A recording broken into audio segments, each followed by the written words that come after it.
मधुबन के बाबा,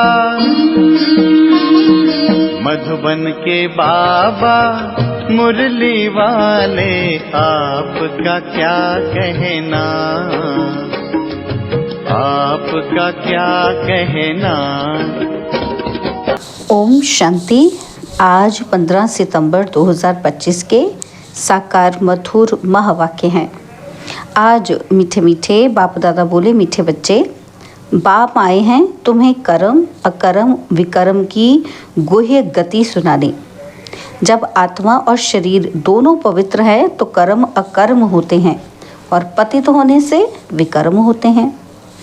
बाबा ने आज प्रश्न पूछा है कि आत्मा पर कट चढ़ने का कारण क्या है। कट माना जंग, चढ़ने का कारण क्या है। तो बाबा कहते कट चढ़ी हुई है तो उसकी निशानी क्या होगी। तो उत्तर में बाबा ने समझाया कि कट चढ़ने का कारण है विकार। पतित बनने से ही कट चढ़ती है। अगर अभी तक कट चढ़ी हुई है तो उन्हें पुरानी दुनिया की कशिश होती रहेगी। बुद्धि क्रिमिनल तरफ जाती रहेगी, याद में रह नहीं सकेंगे। ओम शांति। बच्चे इसका अर्थ तो समझ गए हैं। ओम शांति कहने से ही यह निश्चय हो जाता है कि हम आत्माएं यहाँ की रहवासी नहीं हैं। हम तो शांति धाम की रहवासी हैं। हमारा स्वधर्म शांत है। जब घर में रहते हैं फिर यहाँ आकर पाठ बजाते हैं, क्योंकि शरीर के साथ कर्म करना पड़ता है। कर्म होता है एक अच्छा और दूसरा बुरा। कर्म बुरा होता है रावण राज्य में। रावण राज्य में सबके कर्म विकर्म बन गए हैं। एक भी मनुष्य नहीं जिससे विकर्म न होता हो। मनुष्य तो समझते हैं साधु सन्यासी आदि से विकर्म नहीं हो सकता, क्योंकि वह पवित्र रहते हैं, सन्यास किया हुआ है। वास्तव में पवित्र किसको कहा जाता है ये बिल्कुल नहीं जानते। कहते भी हैं कि हम पतित हैं। पतित पावन को बुलाते हैं और जब तक वह ना आए तब तक दुनिया पावन बन ही नहीं सकती। यहाँ यह पतित पुरानी दुनिया है, इसलिए पावन दुनिया को याद करते हैं। पावन दुनिया में जब जाएंगे तो पतित दुनिया को याद नहीं करेंगे। वह दुनिया ही अलग है। हर एक चीज़ नई फिर पुरानी होती है ना, तो नई दुनिया में एक भी पतित हो न सके। नई दुनिया का रचयिता है परमपिता परमात्मा, वही पतित पावन है। उनकी रचना भी ज़रूर पावन होनी चाहिए। पतित सो पावन, पावन सो पतित। यह बातें दुनिया में किसी की बुद्धि में बैठ न सके। कल्प कल्प बाप ही आकर समझाते हैं। तुम बच्चों में भी कई निश्चय बुद्धि होकर फिर संशय बुद्धि हो जाते हैं। माया एकदम हप कर लेती है। तुम महारथी हो ना, तो महारथियों को ही भाषण पर बुलाते हैं। महाराजाओं को भी समझाना है। तुम ही पहले पावन पूज्य थे, अभी तो ये है ही पतित दुनिया। पावन दुनिया में भारतवासी ही थे। तुम भारतवासी आदि सनातन देवी देवता धर्म के डबल सिरताज संपूर्ण निर्विकारी थे। महारथियों को तो ऐसे समझाना होगा ना, तो इस नशे से समझाना होता है। भगवानुवाच क्या कहते हैं बाबा, काम चिता पर बैठ सावरे बन जाते हैं, फिर ज्ञान चिता पर बैठने से गोरा बनेंगे। अब जो भी समझाते हैं वह तो काम चिता पर बैठ ना सके, परंतु ऐसे भी हैं जो औरों को समझाते समझाते काम चिता पर बैठ जाते हैं। आज ये समझाते और कल विकार में गिर पड़ते। माया बड़ी ज़बरदस्त है, बात ही मत पूछो। औरों को समझाने वाले खुद काम चिता पर बैठ जाते हैं, फिर पछताते हैं कि ये क्या हुआ। बॉक्सिंग है ना, तो स्त्री को देखा और कशिश आई और काला मुंह कर दिया। माया बड़ी दुष्टर है। प्रतिज्ञा कर और फिर गिरते हैं तो कितना 100 गुना दंड बढ़ जाता है। वह तो जैसे शूद्र समान पतित हो गया। गाया भी हुआ है ना कि अमृत पीकर फिर बाहर में जाए दूसरों को सताते थे, गंध करते थे। ताली 2 हाथ से बजती है, एक से तो बज न सके, दोनों खराब हो जाते। फिर कोई तो समाचार देते हैं और कोई फिर लज्जा के मारे समाचार ही नहीं देते। समझते हैं कहाँ ब्राह्मण कुल में नाम बदनाम ना हो जाए। युद्ध में कोई हारते हैं तो हाहाकार हो जाता है, अरे इतने बड़े पहलवान को भी गिरा दिया। ऐसे बहुत एक्सीडेंट होते हैं, माया थप्पड़ मारती है, बहुत बड़ी मंजिल है ना। अब तुम बच्चे समझाते हो जो सतो प्रधान गोरे थे वही काम चिता पर बैठने से काले तमो प्रधान बने हैं। राम को भी काला बनाते हैं, चित्र तो बहुतों के काले बनाते हैं, परंतु मुख्य की बात समझाई जाती है। यहाँ भी रामचंद्र का काला चित्र है। उनसे पूछना चाहिए कि काला क्यों बनाया है। कह देंगे ये तो ईश्वर की भावी, ये तो चलता आता है। क्यों होता, क्या होता, ये कुछ नहीं जानते, बस ऐसे कह देते ये तो चलता हुआ आ रहा है। अब तुमको बाप समझाते हैं कि काम चिता पर बैठने से पतित दुखी वर्थ नॉट अ पेनी बन जाते हैं। ये है निर्विकारी दुनिया, वो है निर्विकारी दुनिया, और ये है विकारी दुनिया। तो ऐसे ऐसे समझाना चाहिए। यह सूर्यवंशी, यह चंद्रवंशी, फिर वैश्यवंशी बनना ही है। वाम मार्ग में आने से फिर वह देवता नहीं कहलाते। जगन्नाथ के मंदिर में ऊपर में देवताओं का कुल दिखाते हैं, ड्रेस देवताओं की है और एक्टिविटी बड़ी गंदी दिखाते हैं। बाप जिन बातों पर अटेंशन खिंचवाते हैं तो ध्यान देना चाहिए। मंदिरों में बहुत सर्विस हो सकती है, श्रीनाथ द्वारे में भी समझा सकते हैं। पूछना चाहिए कि इनको काला क्यों बनाया है। ये समझाना तो बहुत अच्छा है। वह है गोल्डन एज और यह है आयरन एज। कट चढ़ जाती है ना, तो अभी तुम्हारी कट उतर रही है। जो याद ही नहीं करते तो कट भी नहीं उतरती। बहुत कट चढ़ी हुई होगी तो उसे पुरानी दुनिया की कशिश होती रहेगी। सबसे बड़ी कट चढ़ती ही है विकारों से। पतित भी उनसे बने हैं। अपनी जांच करनी है कि हमारी बुद्धि क्रिमिनल तरफ तो नहीं जाती। अच्छे अच्छे फर्स्ट क्लास बच्चे भी फेल हो पड़ते हैं। अभी तुम बच्चों को ये समझ मिली है। मुख्य बात है ही पवित्रता की।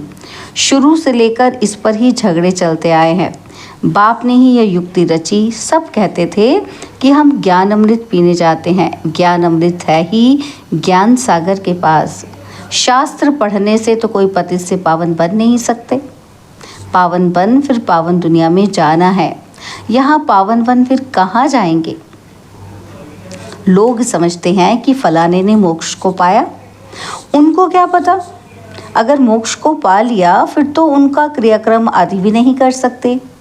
यहाँ जोत आदि जगाते हैं कि उनको कोई तकलीफ ना हो, अंधियारे में ठोकरें न खाए।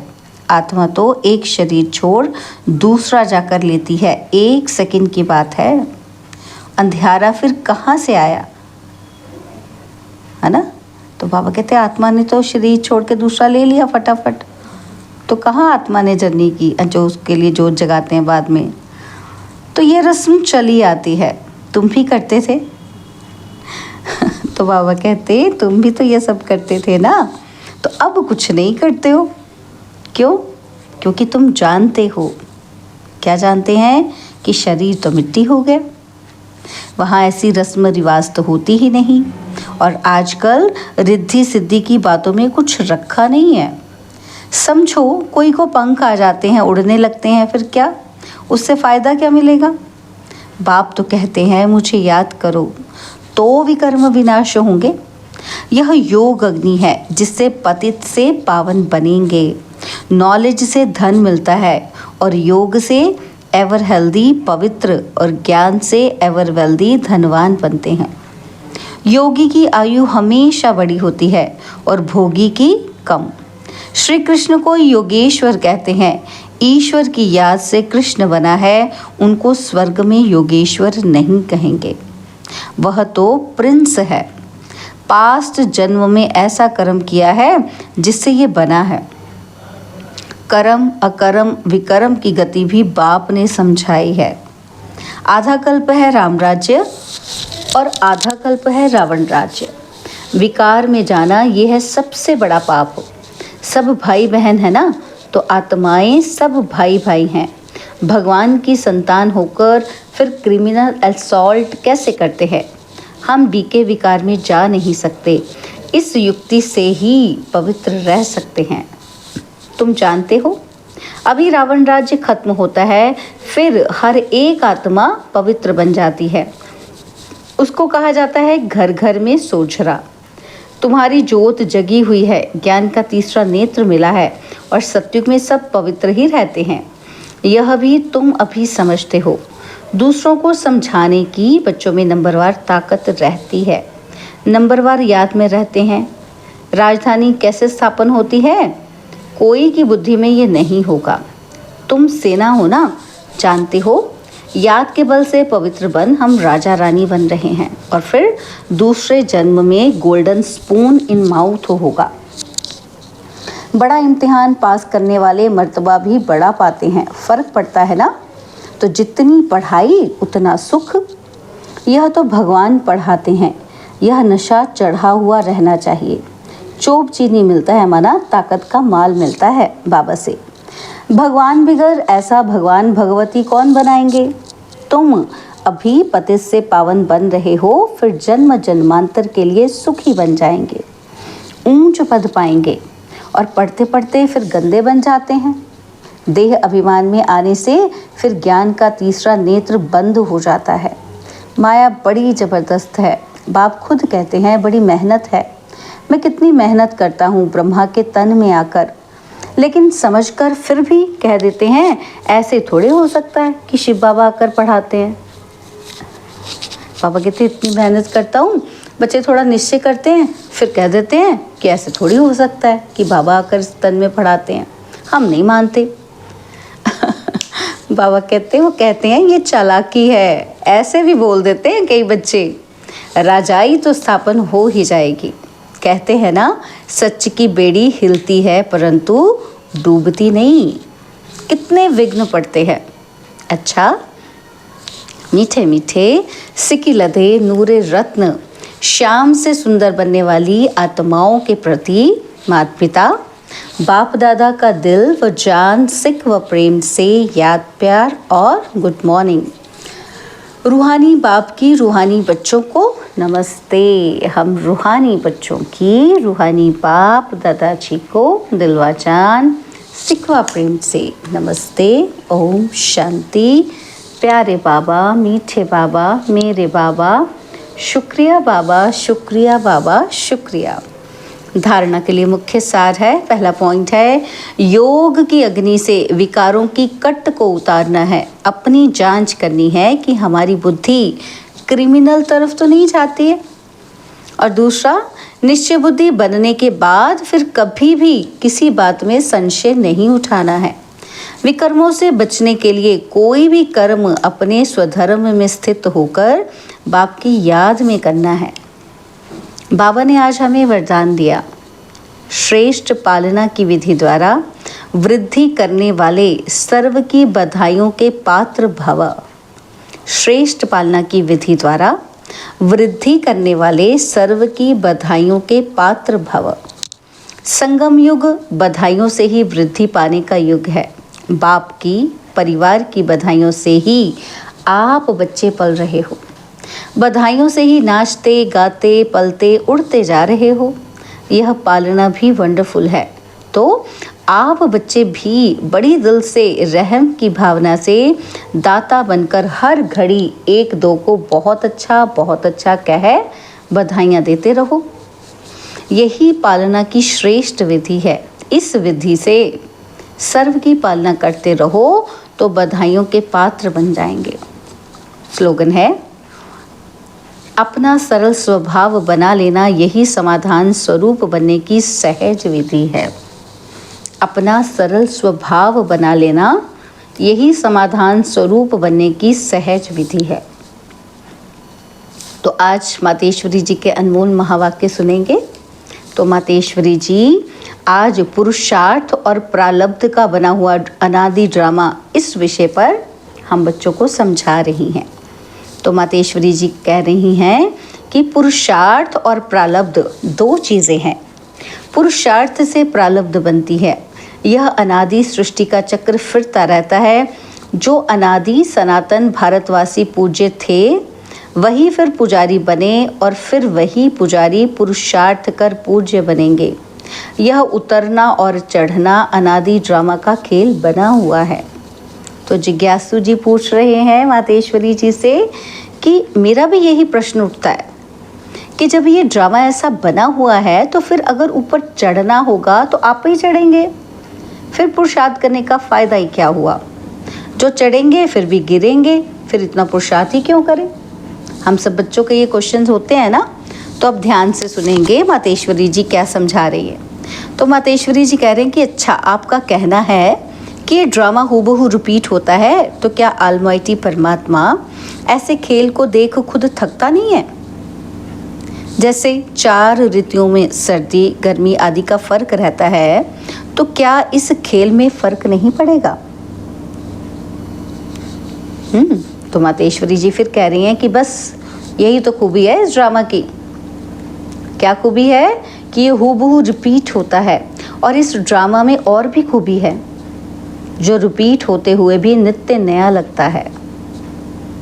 तो पहले तो अपने को भी ये शिक्षा नहीं थी, पता ही नहीं था हमें, लेकिन जब अब नॉलेज मिली है तो जो जो भी सेकंड बाय सेकंड चलता है, भल हूबहू कल्प पहले वाला चलता है, परंतु जब क्या कहते हैं, परंतु जब उनको साक्षी होके देखते हैं ना, तो नित्य नया समझते हैं। अब इस सुख दुख दोनों की पहचान मिल गई, इसलिए ऐसे नहीं समझना कि अगर फेल ही होना है तो फिर पढ़े ही क्यों। नहीं, फिर भी ऐसे समझें, अगर खाना मिलना होगा तो आपे ही मिलेगा, फिर इतनी मेहनत कर कमाते ही क्यों हो। वैसे हम भी देख रहे हैं कि अब चढ़ती कला का समय आया है, वही देवता घराना स्थापन हो रहा है, तो क्यों ना अभी ही वो सुख लेवें। जैसे देखो, जब कोई जज बनना चाहता है तो जब पुरुषार्थ करेगा तब उस डिग्री को हासिल करेगा ना। तो अगर उसमें फेल हो गया तो मेहनत ही बर्बाद हो जाती है। परंतु इस अविनाशी ज्ञान में फिर भी ऐसा नहीं होता, जरा भी इस अविनाशी ज्ञान का विनाश नहीं होता। करके इतना पुरुषार्थ ना कर दैवी रॉयल घराने में ना भी आए, परंतु अगर कम पुरुषार्थ भी किया है ना, तो उस सतयुगी दैवी प्रजा में आ सकते हैं। परंतु पुरुषार्थ करना अवश्य है, क्योंकि पुरुषार्थ से ही प्रारब्ध बनेगी। बलिहारी पुरुषार्थ की ही गाई हुई है। तो ये ईश्वरीय नॉलेज सर्व मनुष्य आत्माओं के लिए है। तो पहले तो अपने को एक मुख्य पॉइंट ख्याल में अवश्य रखनी है। क्या रखनी है? कि जब इस मनुष्य सृष्टि झाड़ का बीज रूप परमात्मा है, तो उस परमात्मा द्वारा जो नॉलेज प्राप्त हो रही है वो सब मनुष्य के लिए ज़रूरी है। सभी धर्म वालों को ये नॉलेज लेने का अधिकार है। भल हर एक धर्म की नॉलेज अपनी अपनी है, हर एक का शास्त्र अपना अपना है, और हर एक की मत अपनी अपनी है, हर एक का संस्कार अपना अपना है, लेकिन ये नॉलेज सबके लिए है। भल वो इस ज्ञान को ना भी उठा सकें, हमारे घराने में ना भी आवें, परंतु सबका पिता होने के कारण उनसे योग लगाने से फिर भी पवित्र अवश्य बनेंगे। इस पवित्रता के कारण अपने ही सेक्शन में पद अवश्य पाएंगे, क्योंकि योग को तो सभी मनुष्य मानते हैं। परंतु मनुष्य ऐसे कहते हैं कि हमें भी मुक्ति चाहिए, मगर सजाओं से छूट मुक्त होने की शक्ति भी इस योग द्वारा मिल सकती है, जिसको बाबा क्या कहते हैं कि अपने विकर्मों को विनाश कर सकते हैं हम। अच्छा, ओम शांति। बाबा के अव्यक्त इशारे। अब लगन की अग्नि को प्रज्वलित कर योग को ज्वाला रूप बनाओ। तो बाबा ने कहा, आप बच्चों के पास पवित्रता की जो महान शक्ति है, वह श्रेष्ठ शक्ति ही अग्नि का काम करती है, जो सेकंड में विश्व के किचड़े को भस्म कर सकती है। जब आत्मा पवित्रता की संपूर्ण स्थिति में स्थित होती है, तो उस स्थिति के श्रेष्ठ संकल्प से लगन की अग्नि प्रज्वलित होती है और किचड़ा भस्म हो जाता है। वास्तव में यही योग ज्वाला है। अभी आप बच्चे अपनी इस श्रेष्ठ शक्ति को कार्य में लगाओ। अच्छा, ओम शांति।